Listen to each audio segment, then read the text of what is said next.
वो बात हो रही है, चूंकि सब सीनियर बैठे हैं तो वो आगे आएगी कि अगला दूसरा स्टेप कि ये कहाँ लिखा है और कैसे है, तो फिर वो हमारा पुराना दौर याद आएगा कि कब और कैसे के ऊपर खिदमत वाला पूरा मुश्किल हो जाएगा कि कब और कैसे। अच्छा, आप जो पहले पेशाब बंद होने का मामला चला उसमें आपने कहा कि उसमें 6 किस्म के बनते हैं, 4 किस्म के, तो वो हम उनका लेबॉर्ट्री टेस्ट भी करवा सकते हैं, सारी चीज़ें, ये नामुमकिन बात है, ऐसा नहीं होता नजर आ रहा।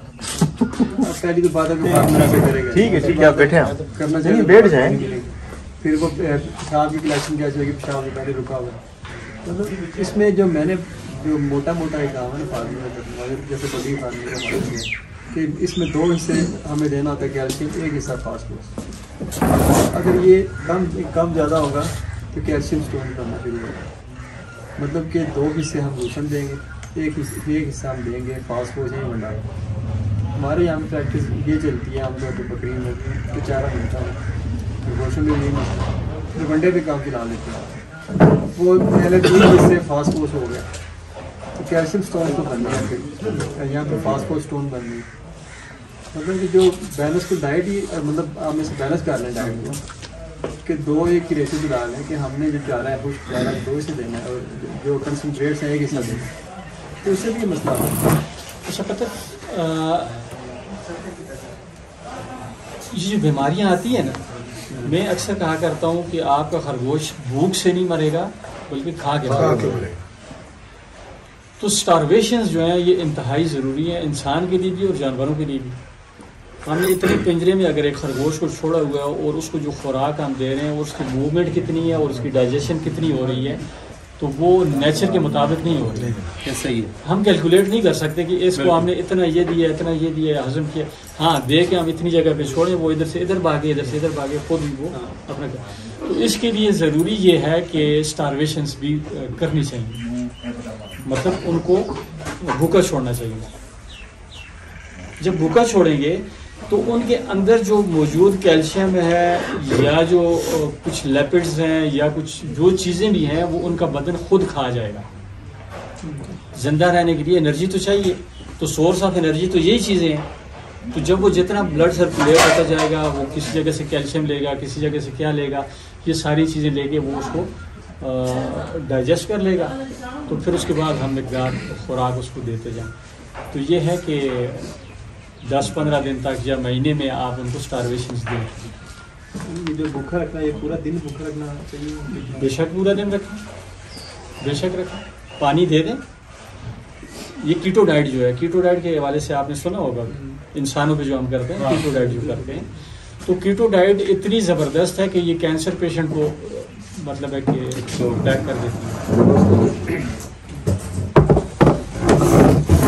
समझ लें फर्ज की आपको ज्यादा पानी से भी प्रॉब्लम रैबिट को है, उस वक्त जो खुराक दी जाए उनमें वो अज्जा कम से कम हो, जो उसके जिस्म की जो बहुतायत जिसको हो चुकी है वो अज्जा कम से कम हो। जैसे इनके पास वो लूसन पड़ा हुआ है, उसका जो पीछे मैं उसको फोकूंगा या भूसा, अगर वो भूसा डाला है तो पेट तो उसे भर रहा है, उसमें वो बाकी चूंकि कैल्शियम वो सारा सोर्स तत्वों में है वो कम है, तो वो जो उसके अंदर मौजूद है उसको उधर से इस्तेमाल कर लेगा और पेट को वो जो खाली आंत का वाला मसला वो भी खत्म हो जाएगा और उसका जो तहरीक है आंतों की वो भी नुकसान नहीं होगा और आपका मसला भी हल हो जाएगा। तो इस तरह थोड़ा सा। अच्छा डॉक्टर साहब, अगर फर्ज करें कैलकुलेटेड अमाउंट के साथ खुराक दीजिए, यानी कि नॉर्मली अगर फर्ज करें हम देते हैं 200 ग्राम खुराक देते हैं, उसके बजाय हम थोड़ा सा भूखा रख के और 200 के बजाय हम 100 ग्राम दें, तो क्या इससे ये मुमकिन है कि वो ज़्यादा न्यूट्रिशन जो है एक्सट्रैक्ट करें? यानी कि ऊपर से प्रेशर नहीं आ रहा, मूवमेंट कदरे स्लो होती है, तो क्या मुमकिन है कि उससे हमारा ओवरऑल जो FCR पे फ़र्क पड़े, यानी जो खुराक की अमाउंट है उससे जितना वो न्यूट्रिशन ले रहे, कि इस पे फिगर में कोई फ़र्क पड़ सकता है? देखिए, एक तो भूखा रहने से ये होगा कि उसके जिस्म के हर ज़र्रे से, हर सेल से, जब वो भूखा होगा ना, इंसान होगा या जानवर होगा या रैबिट होगा, कोई भी अगर वो भूखा है तो उसके हर सेल को जो है ना वो ताकत मिलेगी, वो अपने आप को रीशफल करेगा, सेल के अंदर जितनी एनर्जी है वो यूटिलाइज करेगा। अच्छा, जिंदा रहने के लिए। अच्छा, वो ज़रूरी है उसके लिए, हम चाहें या ना चाहें। तो वो देखता है, भागता है, दिल धड़कता है उसका, ठीक है, चलता फिरता है, तो उसको उसके लिए एनर्जी चाहिए। तो उस एनर्जी को अगर आप 200 ग्राम की जगह 100 ग्राम दे रहे हैं, तो वो जो आप प्रोसेस कर रहे हैं स्टारवेशन का, वो आप यही समझिए फिर 50% आपने किया। नहीं, मैं उस सेंस में नहीं कह रहा हूँ। इन्हीं के जिस तरह बड़े जानवरों में होता है, कल भी हम ये चीज़ें डिस्कस की कि अक्सर ये होता है कि बहुत सारी खुराक जो है उसके फुजले में वो पूरी तरीके से इनडाइजेशन तरीके से जो बाहर निकल जाती है। तो क्या ये मुमकिन है अगर क्वांटिटी को कम कर ले तो वो ज्यादा अच्छे तरीके से उसको हजम करे, यानी ज्यादा उसमें से ताकत जो है वो ग़िज़ाइयत ले सके? यानी इतनी ही खुराक दी जाए कि उसका मैदा उसको डाइजेस्ट करके उसी को ही निकाले, इनडाइजेस्टेड को बाहर ना निकाले। आपके कहने का हाँ, कि इससे ओवरऑल अगर फर्ज करें थोड़ा सा भी माइनर सा भी फर्क पड़ता है तो लगभग 2-3 बैग का फर्क आ सकता है महीने के हिसाब से। अच्छा, कि रिजल्ट वही हो, चूंकि चीजें और मजीद जो है हमने जो है कैलकुलेटेड करके और थोड़ी क्वांटिटी कम करके हम दिए। ठीक है, ठीक है। यानी कि कुछ ऐसे होते हैं ना जो पेरेंटल फ्लॉक के लिए जो स्पेशली वीनर्स होते हैं, तो कोशिश ये होती है कि उनको, चूंकि उनसे ज़्यादा अच्छे नताइज हमें चाहिए होते हैं, जल्दी तैयार हो जाएं। और जहाँ तक मैंने डॉक्टर साहब बताएंगे, इनसे पहले मैं बता रहा तो इन्होंने बताया कि मुझसे बोल रहे हैं। दो चीज़ें इसमें, अगर तो बॉडी फैट रिजर्व डॉक्टर के हाथ में, डॉक्टर कह रहा है जानवर के पास पूरे हैं, फिर उसे जो भी दे रहे हैं ना उसने एक्स्ट्रा बाहर ही निकालना है। दूसरे इसमें देखे जाते हैं अपना TDNs, बिल्कुल कि TDNs कितनी है इसके, एक चीज़ के TDNs 70 है तो 30 बाहर ही निकलेगा।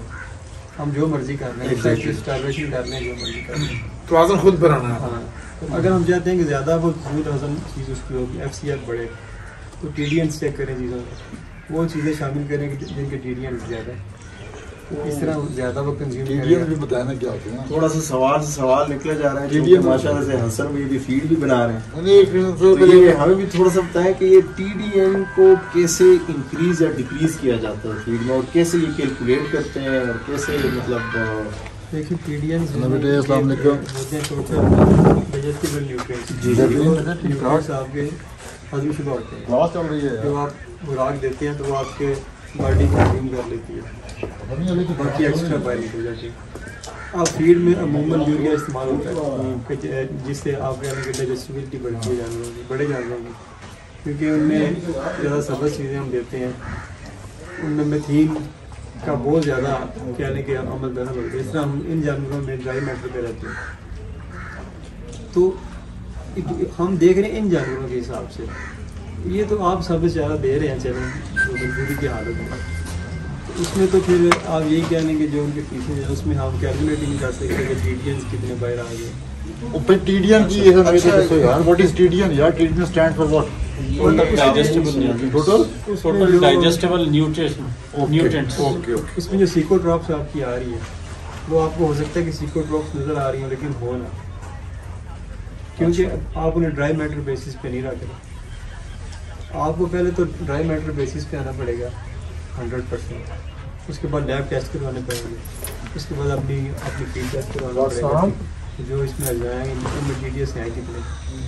ये जुबानी तो नहीं हो सकता, इसके लिए थोड़ा सा प्रैक्टिकल भी होना पड़ेगा, प्रैक्टिकल। तो फिर आप वो खुराक उन्हें दे सकेंगे कि जो अगर आप उन्हें 100 ग्राम देती है, पहले 70 ग्राम लग रही थी, 30% आ रही थी, लेबोरेटरी टेस्ट में ये प्रूव होगा, वैसे नहीं हो सकता, तो वो फिर 80% वो वजन होगी, 85% होगी, 90%। अच्छा, मेजरमेंट के लिए इसके जो स्टूल है उसको भी टेस्ट करवाया जाता है कि उसमें से कितना जो है डाइजेस्ट कितना है और इनडाइजेस्ट कितना है, मतलब ये जुबानी तो हो नहीं सकता,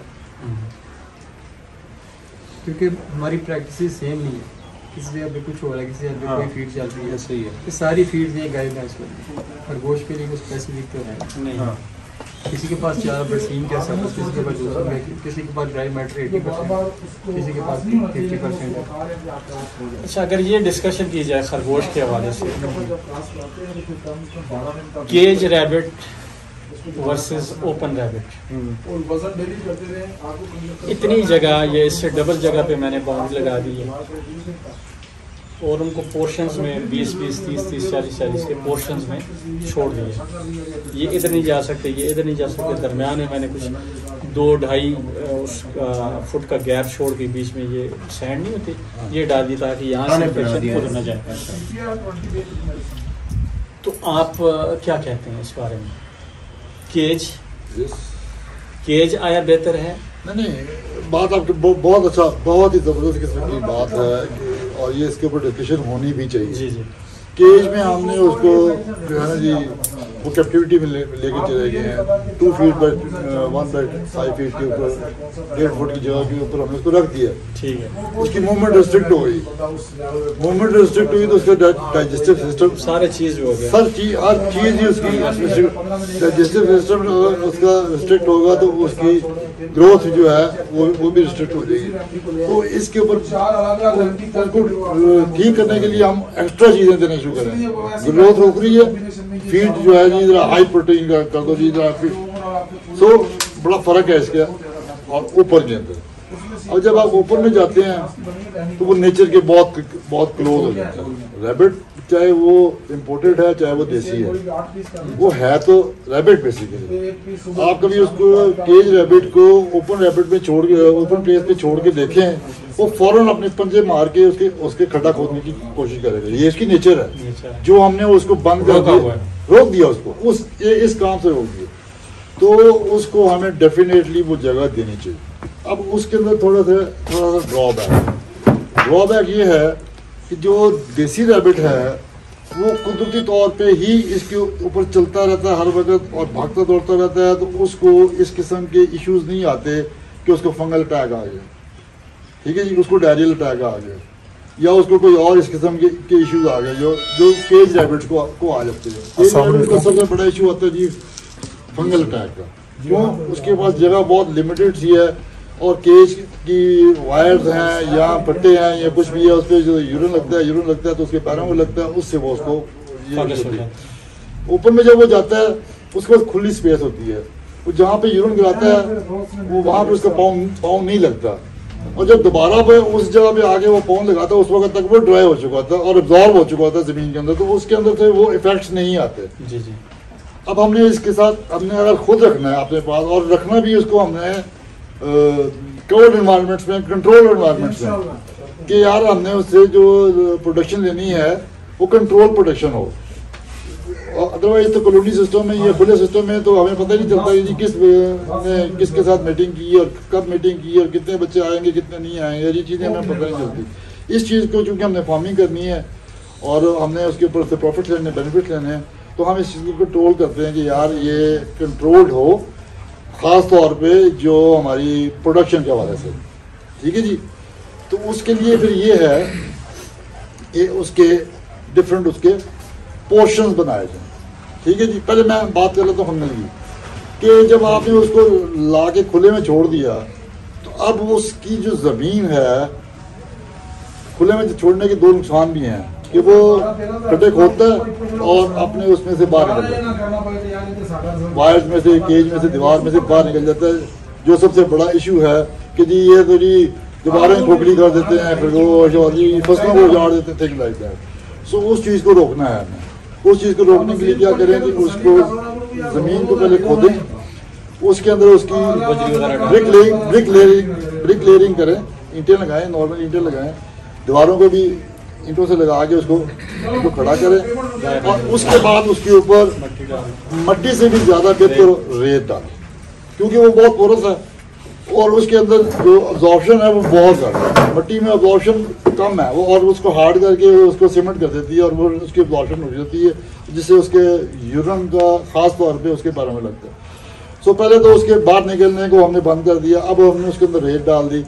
सो जो फंगल का जो इशू है वो मैं समझ रेत की वजह से खत्म हो जाए, खत्म चलो नहीं, लेकिन 98-99% तक हमने उसको कंट्रोल कर लिया। अब आ जाता है कि जी हमने उसकी जो है प्रोडक्शन को भी हमने कंट्रोल करना है कि सारे मेल और फीमेल्स को हम इकट्ठा नहीं छोड़ सकते। तो उसके लिए हमें पार्टीशन करने पड़ेंगे कि ये मेल के पोर्शन है, ये फीमेल्स के पोर्शन है। अच्छा, अभी मसला ये हो जाता है कि जी केज के अंदर रहते हुए रैबिट लड़ता नहीं है आपस में, लेकिन केज, दो केज के दरमियान में वायर के बावजूद भी वो आपस में दोनों मेल जो है वो लड़ेंगे और लड़ते हैं और जख्मी भी कर देते हैं। तो अगर हमने उनको रखा ही सारा को इकट्ठा है तो वो उसके ऊपर लड़ेंगे, क्योंकि ये एक नेचर है कि कौन डोमिनेट करे। डोमिनेशन का प्रॉब्लम तो जी किसकी हुकूमत किसकी होगी इधर, तो वो किधर पैसेज ऑफ टाइम आपस में एडजस्ट कर लेते हैं, मान जाते हैं अच्छा भाई तू सरदार है, चलो जी तू सरदार है। तो वो थोड़े अरसे के बाद ये चीज खत्म हो जाती है। फिर चूंकि उनके पास स्पेस बहुत खुली है तो वो लड़ने की बजाय वो भाग जाते हैं।